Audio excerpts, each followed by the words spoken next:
much, Thomas, for inviting me to speak here. Also, thank you to Aya and Ulrike for coming as well. This is, yes, as Thomas said, a topic very dear to my heart. Really, for the last 25 years, I've been working on issues of digital authoritarianism, free speech online, privacy, online privacy issues, etc. Previously, I used to run a nonprofit in Southeast Asia or across Asia, particularly worked in places like Myanmar, in the Philippines, in Indonesia, Singapore, places that had, were very repressive when it came to speech online. And I dedicated a huge amount of my time to running this nonprofit that I founded, Engage Media. I'm working with local activists to kind of defend digital rights in these places, assuming that, the West had its problems, but, there were much worse problems in these other countries. That turned out to not be true. And in fact, the last decade and the last 5 or so years in particular, I think Western countries are seeing a really huge assault on free speech. And so 3 years or so ago, I handed that NGO over and really pivoted my focus back towards Western countries. That led me to make contact with a investigative journalist called Matt Taibbi, who was one of the first journalists or reporters that was given access to something called the Twitter files, which was files, internal documentation of Twitter that were released by Twitter's or X's now new owner, Elon Musk. We can set aside Elon Musk's own problematic issues with X today. We can just quickly say that the promise of kind of free speech, I wouldn't say has been completely realized on the new Twitter, but those motivations or results aside, the story itself in terms of what those files revealed was incredibly important. And I essentially made contact with Matt Taibbi because he put a call out essentially for some assistance, because he was looking at all of these files. He was seeing all these NGOs. He was seeing these academic institutions, these liberal philanthropies, all interconnected, all meeting, all communicating with government agencies, etc. And he said, "What is this? I don't know this world." I happen to know that world because as I mentioned, I'd spent almost 18 years running my own NGO that worked on these issues, that was getting money from kind of these liberal foundations, etc., that had worked with different academic institutions. So I basically started helping him understand what these networks were. So with him did a deep dive, and together essentially put together, and you can go to the next slide, Milos. We put together this map of what became known, or what another journalist called Michael Schellenberger named the Censorship-Industrial Complex. But we essentially built, what is only 50 or 60 organizations here out of a list of about 300 that we developed, and these 50 or 60 that we wrote up in a report. It turns out that this was really just scratching the surface, and these were also mostly US organizations, a little bit of UK, and half a dozen at best beyond that. It turns out there really was a huge amount more going on than we had thought. One of the things that was really peculiar about this system, as I'd mentioned, was that I think people had often thought of censorship as coming from these kind of authoritarian right-wing governments, or had this very kind of stereotype or caricature of what modern censorship would look like. What it turned out was much more that censorship, particularly, say, during COVID, was actually made possible by a lot of progressive and liberal nonprofits and academic institutions who are conducting fact checks on things that often turned out to be incorrect, or at least very much debatable. And this was my world. And I noticed this world that essentially pivoted from pushing for freedom of expression online to suddenly being in a panic about combating disinformation or combating hate speech. And because of this panic, coming up with all manner of justifications for why it was now okay to censor people on the internet. Now, that, of course, doesn't mean that there aren't really big problems with speech online. They're not, and there's a lot of very, very horrible speech. Sometimes there's actually very much illegal speech. I'm not an absolutist in that sense that says there should be no guardrails at all. But the problem has become that this kind of fact-checking or this anti-disinformation has become politically weaponized as a tool where one political group can attack and silence other political groups in order to dominate the narrative space. And one of the things I find quite difficult to communicate to a lot of my progressive and liberal friends is just as disinformation can be used as a kind of weapon of information warfare, so can the concept of so-called countering disinformation. This is an equally useful tool to silence people that you do not like. So we have to be extremely careful in how these kind of concepts are put to use. They have predominantly been put to use, I would argue, in the past 10 years or so, politically, not in any form of neutral way, even though there would be many people who suggest they are doing it out of neutrality. They have their own worldviews, even the people who are doing what they might consider the Lord's work and are not corrupted, but there are other people who are very much doing this knowingly, politically, I would argue. So just to go back to my previous experience in Southeast Asia, really this same playbook that I was seeing in these places really came to be how things were working in the West as well. So this brings us a little bit more to Germany. So my first caveat is that whilst I have a German name and a German passport, I grew up in Australia and I don't have German language. So this is why this is also in English. So thank you very much for indulging me. But we also, to do this report, we worked very closely with a range of German specialists and advisors who helped us do this mapping, who read the documents, who helped us understand what was going on, who provided the political and historical context. And I brought this skill set of, having looked and mapped at other parts of this complex and how it works, and therefore how we might apply or look at this situation through a similar lens in the German context. Why Germany? Because it seems to me that Germany is particularly important in terms of contemporary Western censorship, both because of the size of Germany and its influence within the EU, because of its history, and also because of the scope and scale of the system that has been developed there. I mean, in the EU, it is really the most influential country, I think you could argue. And I think for the Western Alliance and for transatlanticism, the bridge from Washington, D.C. gets off at Brussels and Berlin, I would argue. And so therefore, this kind of connectivity, this connective tissue, means there's a huge amount of influence. And this system or this way of doing things, I would argue, predominantly came out of the US. Now, what's happening in the US has changed, partly for better, partly for worse. But so the system or the free speech challenges in the US are now very different to what they were under the Biden administration. But the system that existed under the Biden administration, this censorship-industrial complex approach, is very much alive and well, I would argue, in Europe and the UK. And I would say that the biggest three entities would be the EU, Germany, and the UK. These seem to be the worst from my estimation in my studies. Unfortunately, not a prize that you want to win. So if you want to go to the next slide. I'm just going to flash this briefly because we're going to get to this as this is just a little taster. So we essentially did a similar mapping project for Germany and thought, well, who are the key leading organizations in this system in the German context? And this is what we came up with. We'll come back to this at the end, and I'm sure you'll have questions. But first, I want to explain a little bit how we got there. So if you go again to the next slide.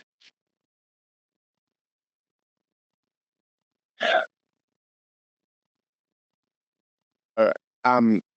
Basically, over the past 6 to 7 months, we have been doing this research, and the outputs, one that you'll see on your table, is a very lengthy 20,000 word report. Thank you so much to Thomas's office for printing that out. It's very, very nice. In print, you'll also see you have a little card with a QR code on the back that you can also use to get to that report and to everything that we've produced. So this is kind of the first thing that takes you through essentially, who are the leading actors within the federal government, within the Länder, within the EU agencies, the influence of German Atlanticism, the key ministries, the key foundations, civil society in particular, because this is where a lot of the enforcement happens, and then the relationship to platforms and big tech. So I'm not going to go through the whole report here, given the time that is available to us, but I obviously invite you to read through that report and essentially our take on the context of what is going on, and then some sort of solutions and suggestions of where this might go in terms of how there might be kind of pushback, or what the new types of demands might be. I would just add one other additional bit of context in terms of why we undertook this. I've done 4 or 5 trips to Germany over the past couple of years, and spent a month or so in Berlin last year meeting with people. And one of the things that kept coming up from talking to people is that whilst there are a lot of journalists who had uncovered things about this German system, who some of the key actors were, a full mapping had not yet been done. And so, having done something similar for the US, we felt that this was a contribution that we could make, and that whilst in many ways the information here is publicly available, no one had really kind of put it all together in one place. So this is the aim for this. So if you go to the next slide, what we've done apart from this report is essentially built 2 databases. So the databases are one of more than 330 organizations that are working on what we broadly call content controls. So we don't use the word censorship all the time because it's very specific. Sometimes it feels a little bit hyperbolic. Sometimes actually there might just be an organization that's given a $50,000 grant to, let's counter hate speech in, this particular city. So some are much worse than others. Some are doing, maybe it's things that you might think, oh, well, it doesn't seem like terrible. So, but we want to capture the whole space more broadly, and then you can make up your mind about how bad or how okay that you might support the work that they're doing. So what you can do through this database, and if you go to the link that's on the card, and that hopefully we'll put up on the internet later, is you can see our ratings. We've given them 5 red flags to 1 red flags in terms of how bad we think these organizations are in our estimation. So we have it, and you can read the criteria of what those are, and then you can also tell us if you think we've ranked your organization, if you find your organization in there, or you're outside. You can tell us. Actually, when we did something similar for US federal grants, we did have some people writing to us and suggesting that their flag ratings were too high, and they argued that they should be rated lower. And we actually, this one particular person made a convincing argument, and we did actually rank them a little bit lower based on that. So there's 330 in here. Each one essentially has a profile. If you go to the next slide, you can filter all these things through, what topics they essentially work on, and there's, about 7 or 8 different ways of filtering the content. So this is just an example of the types of work that these NGOs or think tanks, etc., are working on. We went through and basically classified the work that they were doing, and I'll show some graphs in a moment that articulate that a little bit more clearly. Go to the next one. So this is an example of profile. So again, there's like 330 of these. So I also have to thank my team because I didn't write all of these because it was an enormous task. But every single entity has essentially a kind of card or a profile that you can read, with the idea that, we're just kind of like dropping some breadcrumbs or trying to help surface these organizations for other advocates and journalists. But then we hope to go and write more about them and kind of get an understanding of who is really leading this system, and therefore ensure that those organizations are accountable for what they're doing, because there's also a huge amount of government money going to this, which we'll also go through and show you. To the next slide. So this is the other database, which is grants. There are 425 grants that we just found since 2015. These are mostly government grants, or EU or German government grants. The private foundation money is a little bit more difficult to discover, and actually, thankfully, the German government seems to be quite transparent in terms of the money that is giving away to this work, which is helpful for us. I mean, as it very much should be. But it also seemed that no one had gone through and really systematically looked at all of these grants.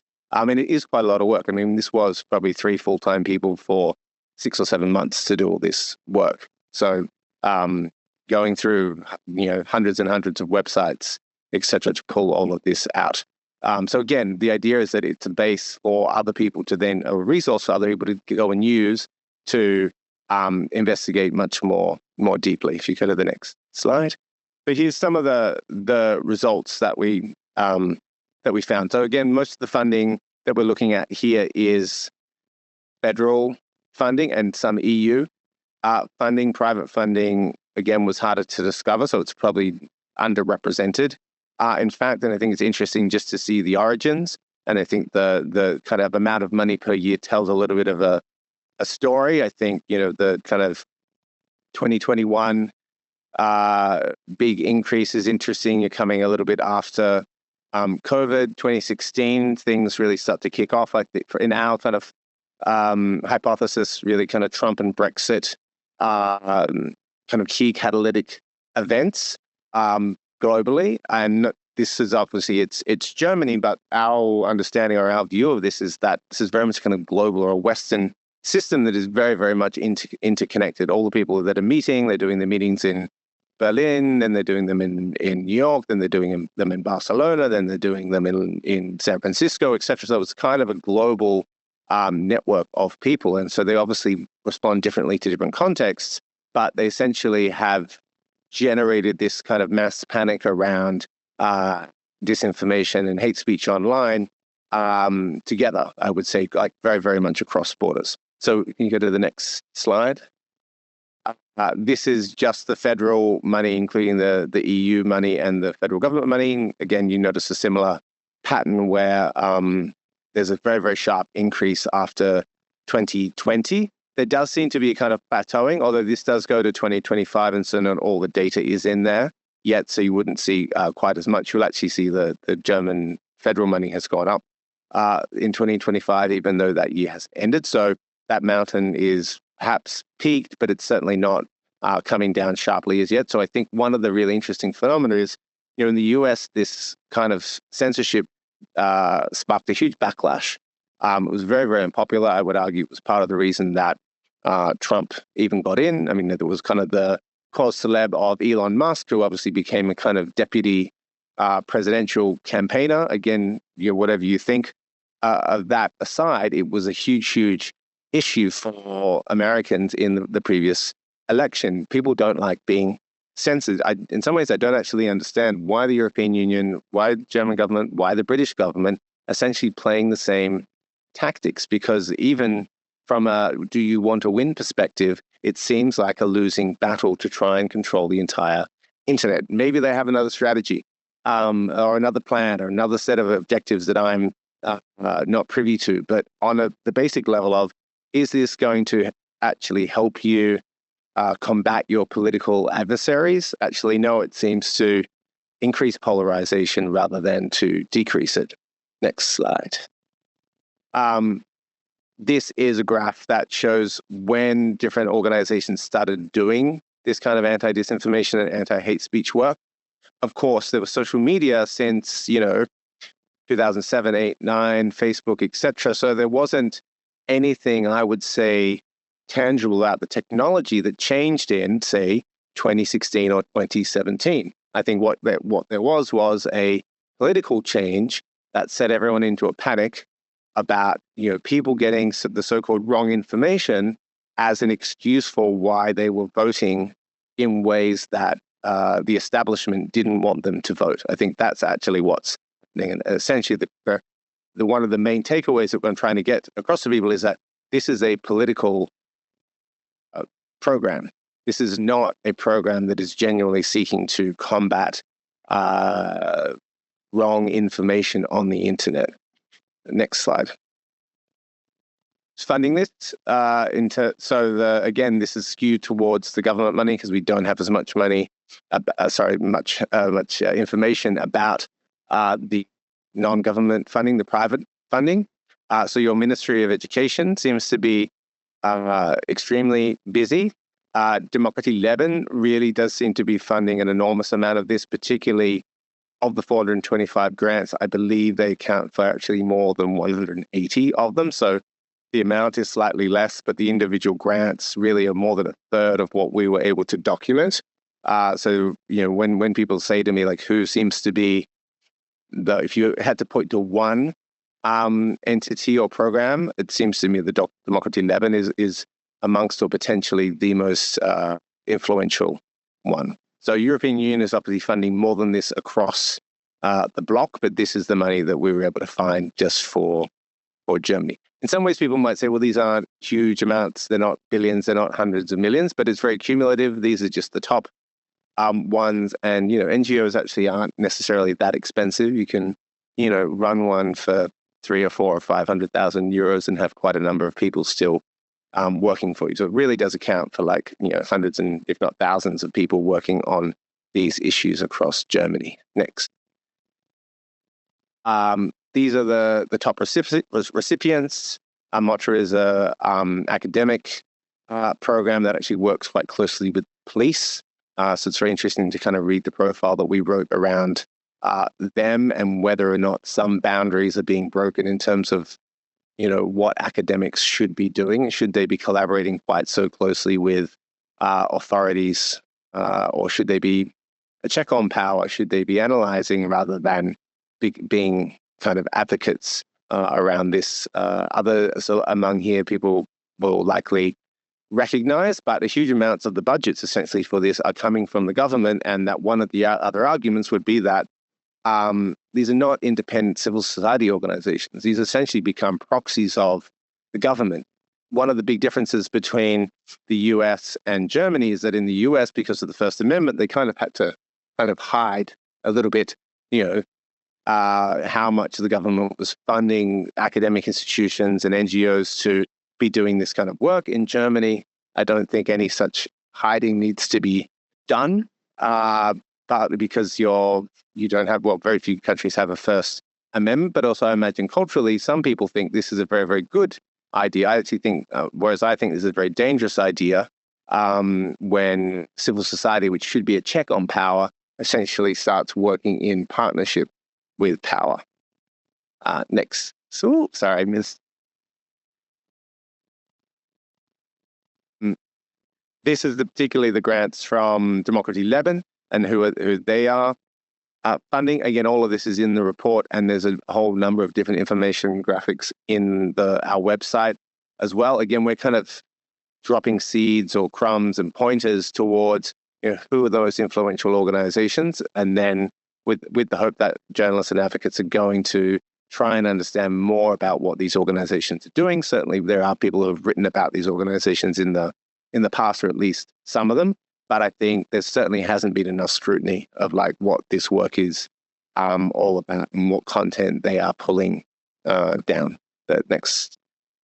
And then, who is doing this? This is the breakdown. Again, this is of the 330 organizations that we wrote profiles on to, basically anyone we could find that was combating disinformation, combating hate speech, any kind of initiative to control the content that existed online, whether it be for bad or for good. Again, this is like a full kind of field survey of what is going on in the space. You'll note the very large representative of nonprofit organizations here. These are kind of really the foot soldiers for this system, along with the academic and research initiatives. And then, of course, there's government and foundation funding in there as well. But this is kind of your makeup of who actually constitutes this system. Next. And then what are they actually looking at? So when they're kind of going around trying to work on these issues, how do they conceive of these things and to what degree? So again, every single one of these 330 organizations we essentially classified. What are the topics that they're working on? Sometimes they're surprising. For example, I thought that actually there might be more on Gaza. There didn't seem to be quite so much there. There's a lot more in media literacy than I would have thought of as well, which is interesting. There seem to be a lot of educational initiatives. Again, not every single one of these are kind of censorship initiatives, or some might actually even be things that people in this room would support. But I think it's very important to tease out which ones are promoting free and open inquiry and which ones are essentially being political weapons, essentially, to combat opposition, essentially, to break the rules of like the democratic discourse. Next. How do they justify the work they're doing, especially when they're looking at content being taken down? This is essentially a breakdown of that. It's interesting, actually, that you see conspiracy theories come up much more than we would say when we looked at the US. Threats to democracy seems to be a particularly German way of framing this phenomena or this problem, as they would say it, which we certainly didn't see in the same way in the US. The Russian narratives seems to be particularly local German phenomena as well. Yeah. And then how do they do this work? So again, there's actually quite a lot more education and literacy work than you would imagine. It's not all kind of checking, content flagging, getting content taken off the internet, but there certainly is quite a lot of that as well. But then again, this gives you a kind of understanding, like, what is this field actually working on? Again, that's why whilst we kind of say censorship in that kind of lead graphic, because they're really the worst organizations, the field itself is complex in that sense. And then they're doing different things, and you need to evaluate them quite differently rather than just painting everything with a broad brush. And then this back to the map. So again, this is essentially when we had to go, well, who are the top 60 organizations across these different areas of work that seem to work very much in concert. These are the top organizations that we came up with. Again, it is somewhat subjective, but it's also based on an analysis of the amount of money they're using, that they have available, the amount of the types of approaches they have, the ideology that they have. There's particularly organizations that, well, I think for anyone, actually, not just for someone outside Germany, like there was an academic initiative that runs something called Machine Against the Rage, which we found particularly strange and confusing. Obviously, that's the reverse of Rage Against the Machine. But these academics thought that their job was to essentially work with the machine to stop the rage. And I think that actually kind of summarizes the problem, which is some of the rage is very much justified. These are political questions. They are not questions of truth and falsehood. And people are weaponizing the idea of truth and falsehood in order to combat political opposition, whether it be on the left or on the right. I think oftentimes this phenomena is a little bit overly simplified, where people on the right will say, well, this is the right censoring the left. I wouldn't say that at all. What I would say is it's actually the extreme center censoring left and right populism. The enemy is populism. The enemy is the demos. The enemy is people.